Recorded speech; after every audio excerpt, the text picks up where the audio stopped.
پیر صاحب ہیں لاسانی سرکار، حضرت لاسانی سرکار پہلے یہ مرغے کو ذبح کرتے تھے اور اس کو مرنے نہیں دیتے تھے، تو ہم نے اس کا بڑا عرصہ پہلے جواب دیا تھا، ہندو ایک نیپال کا، وہ بھی مرغے کو مارتا تھا، ڈیڈ باڈی ہو جاتا تھا لیکن مرنے نہیں دیتا تھا۔ میں نے کہا جو شوبدہ تمہارا پیر کر رہا ہے یہ تو ہندو بھی کر رہا ہے، اس میں کمال کی کیا بات ہے؟ یہ اب حضرت نے مزید ایک شوشہ چھوڑا ہے، اس نے کہا سنو، مجھے کئی بار پیارے نبی صلی اللہ علیہ وسلم نے اپنے روزے کے اندر بلا کر اپنے سینے سے لگایا ہے، میں اندر جا کے روزے میں اللہ کے نبی کے پاس بیٹھتا ہوں، مریدوں سے مال کھانے کے لیے، اللہ کے بندو تمہیں جھوٹ بولنے کے لیے صرف رسول اللہ کی ذات ہی ملی ہے۔ اور حضور پاک صلی اللہ علیہ وسلم کئی مرتبہ اپنے روضہ انور کے اندر اس فقیر کو اپنے، کیونکہ میں ان کا بھی روحانی بیٹا تھا اور ہوں، اور وہ اپنے قبر انور میں مجھے اپنے پاس بٹھا کر مجھ میری تربیت فرماتے تھے، خزانوں کی کنجیاں آقا کے پاس پڑی ہوتی تھی، آپ فرماتے تھے کہ یہ چابی اس طرح گھما دو، مجھے بعد ایک دو پیار میں فرمانے کہ حکومت پاکستان کا خطہ پڑھنا ہے، یہ پاکستان کی حکومت ہے، اس کی چابی کو ایسے کر دو ابھی پلٹ جائے گی۔ عام بندے کے لیے میں نہیں ہے، وہ کہتے جی پیرا فقیرہ نے تھوڑی جی بیماری ٹھیک ہو سکتی ہے، کچھ شفا ہو سکتی ہے، فلاں آرام آ سکتا تھا، زندگی موت کے جی توبہ توبہ جی اللہ کے اختیار کا ایک تک دینا شرک کرو، تو اختیار سے سارا ہی اللہ رہی ہے،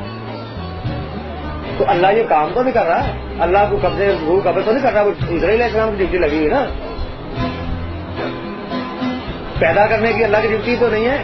اس نے تو خیال بس ارادہ کیا تو ہو گیا، بس ارادہ اللہ کا جو ارادہ ہوتا ہے، ارادہ ہوا تو وہ کہہ دیتا کن تو بس وہ ہو جاتی ہیں، اس نے آگے سب ڈیوٹیاں لگایا۔ بادشاہ صرف اشارے کیا کرتے ہیں، کام نہیں کیا کرتے، کہنے میں بات ہوتی ہے کہ اس کے اختیار میں اس نے کیا ہے، اسی لیے وہ بات اختیار ولی گنے جاتے ہیں، صاحب اختیار ولی گنے جاتے ہیں کہ کس کو کتنا کتنا اختیار دیا، کون کون سے فیض کا اختیار دیا۔ اختیار کا مطلب یہ ہوتا ہے کہ اسے جب دے دیا جائے، اس کا نوٹیفکیشن ہو جائے، اس کے قلم لکھنے سے وہ کام کرے، اس کی لکھی ہوئی پرچی کام کرے، اس کی زبان سے نکلا ہوا لفظ اثر کرے۔ وہ اگر زبان سے کہے کہ اس مردے کو چھوڑ دو تو اسرائیل علیہ السلام کو چھوڑنا پڑے گا، منکر نکیروں کو چھوڑنا پڑے گا، وہ کوئی ریکویسٹ نہیں کرے گا جا کے۔ یہ تو ظاہر شریعت میں ہم شریعت کا پردہ رکھنے کے لیے دعا کرتے ہیں، یا اللہ اچھا جی، یا اللہ فاتحہ پڑھے، یا اللہ بخش دے بخش دے، یہ عام بات ہے کہ شریعت کو اس کے ہاتھ اٹھا دو، اس کی تسلی کے لیے دعا کرا دی پیر صاحب سے، لیکن وہ قلب سے کہے گا کہ چھوڑ دو اس کو، اس کا حساب نہیں ہے کہ ہمارے پاس پہنچ گیا، ہماری سفارش کیا، اوپر بات نہیں حکم ہوتا ہے۔ تو یہ سارے آپ جتنے واقعات آپ دیکھ رہے ہیں کہ جی یہاں محفل ہو رہی تھی، وہ بارش ہو رہی ہو، میں اندر سے آیا، بارش تیز تیز موٹے موٹی وہ شروع ہو گئی، لوگوں نے کہا یہ بارش ہو گئی، اس کو بند کر دو، کیمرہ کو کپڑے ڈال دو، تو میں اندر آیا، اندر سے آیا، میں نے کہا یہ کیا، انہوں نے کہا سرکار ٹوکری ہے فٹافٹ، میں کہا ٹھہر یار، انہوں نے بچا کے تیار بیٹھے، میں آیا تو بارش ہو گئی، تیز گڑیاں موٹیاں موٹیاں شروع ہو گئی، تو یہ میں یہاں کھڑا ہوا، میں نے کہا صاحب ڈیوٹی جو فرشتہ تھا بارش برسانے والا، میں کہ ادھر پیش ہوگا، ادھر آ گیا، بات سنو، بات سنو، بارش آپ نے برسائی ہے، ڈیوٹی آپ نے، یہاں اس علاقے میں ہماری حدود میں بارش پڑے کرو،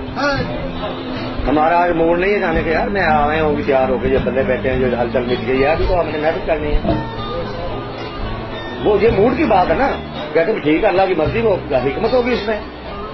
ان کا بھائی بس خاموش رہا، خبردار، وہ دیکھا اس نے میری طرف ایسے مجھے نظر آیا، کہا جی، میں نے کہا خبردار، اگر تو نے بارش ادھر برسائی تو میں تیری شکایت جبرائیل کو میں نے وہ سامنے کھڑے، ان سے تیرے کان کے جواب ہوگا کہ ادھر آؤ۔ جبرائیل اور میکائیل علیہ السلام کو، اب یہ باتیں بس بڑی بیان میں سے نکل گئی ہیں، یہ ہیں فقر کی باتیں، اس فقیر کا وہ ہمارے وزیر ہیں، جبرائیل اور میکائیل علیہ السلام کو ہمارا وزیر بنا دیا گیا، اور اطلاق اس وقت سے ہو چکی ہے،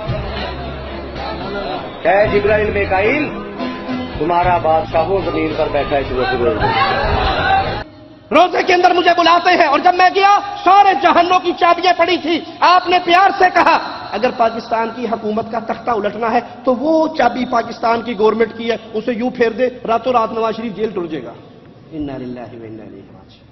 انا للہ و انا الیہ راجعون۔ آپ کے پاس ساری چابیاں اور آپ نے سارے اختیار مجھے دیے، اور پھر کہتا ہے کہ اللہ نے اپنے ولیوں کو اختیار دیا ہوا ہے، بانٹا ہوا ہے، اللہ صرف اللہ ہے، نیچے سارے کام اللہ کے اولیاء کرتے ہیں، ان کو اللہ نے اختیار دیا ہوا ہے، وہ با اختیار ہوتے ہیں، جتنا جتنا فیض اور جس جس فیض میں ان کو اختیار ہے اتنا اتنا فیض ان کے ہاتھ میں ہے۔ ولی جو لکھ دے وہ پورا ہو جاتا ہے، ولی جو بول دے وہ پورا ہو جاتا ہے۔ اگر ولی زبان سے کہہ دے اس مردے کو چھوڑ دو تو ملک الموت کو وہ مردہ چھوڑنا پڑتا ہے۔ بابا جیلانی نے کہا تھا نا وہ روحوں کا تھیلا چھین کے الٹا کیا تھا اور سارے کے سارے مردہ زندہ ہو گئے تھے۔ یہ لاسانی سرکار کہتا ہے اگر ولی کہہ دے مردے کو چھوڑ تو فرشتے کی کیا ضرورت ہے وہ لے کر جائے؟ منکر نکیر کو کہہ دے کہ یہ قادری ہے، اس سے نہیں سوال کرنا، منکر نکیر کی کیا ضرورت ہے وہ سوال کرے؟ کہا ولی ریکویسٹ نہیں کرتا، آرڈر جاری کرتا ہے، اور اللہ کے فرشتوں کو وہ بات ماننی پڑتی ہے۔ کہ یہ پردے کی باتیں ہیں، فقر کی باتیں ہیں، زبان پہ آ گئی تو میں نے کہہ دی۔ ولی جس کے بارے میں کہہ دے یہ بخشا گیا وہ سیدھا جنت میں گیا۔ اور ولی اپنے دل سے آرڈر کرتا ہے، دعا بھی مانگتا ہے تو لوگوں کو دکھانے کے لیے مانگتا ہے کہ اللہ میں نے فاتحہ پڑھی تو اس کو بخش دے، یہ صرف دکھلاوا ہے۔ حقیقت میں ولی اپنے دل سے آرڈر جاری کرتا ہے، اور اپنے جس مرید کے بارے میں آرڈر جاری کر دے وہ سیدھا جنت میں پہنچ جاتا ہے۔ کہ یہ سارے واقعات جو ہو رہے، یہ آیا تو بارش ہو رہی تھی، کہتا میں بارش میں آیا تو کیمروں پہ لوگوں نے کہا پردہ ڈال دو، بارش شروع ہوگی، تو میں نے کہا ہٹ جاؤ، بارش کے فرشتے سے میں نے کلام کیا ہے، بارش کیوں برساتا ہے؟ تیری ڈیوٹی بارش برسانا ہے، تجھے نہیں پتا یہ لاسانی سرکار کی حدود ہے، واپس چل بارش کو، لوٹا دے بارش کو، اور اگر تو میری بات نہیں مانے گا تو جبرائیل اور اسرائیل کو شکایت لگا کے میں تیرے کان پکڑوا دوں۔